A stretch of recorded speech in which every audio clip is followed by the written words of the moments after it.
lom na alo ni si cha na re nga om to lo lungay mang an buhay na po ama anen kanin po chuan dam chung ka to apiang hi lom na tur ni ra lo ni si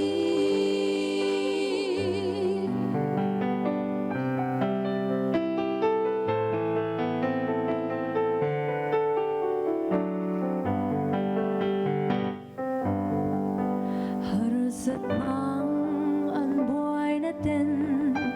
kakong min sim buhay le mi tengay idon na lo theni siung tuarin sawila kudrok po inom mila lo samre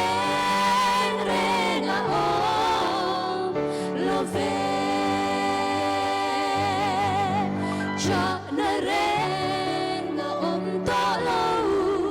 lungay mang an buhay na po ama nen kan in polsan dam chung ka to api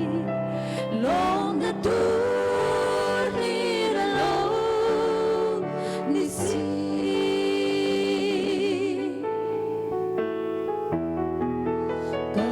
Kalvarit lang sunga chua at lansa di kan leng sa at mangay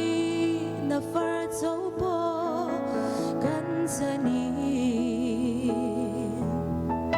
sa tua nun day ani si khovel zong eng po ni se lom na tur ni ra lo ni si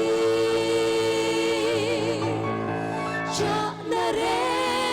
nga om to lo lungay mang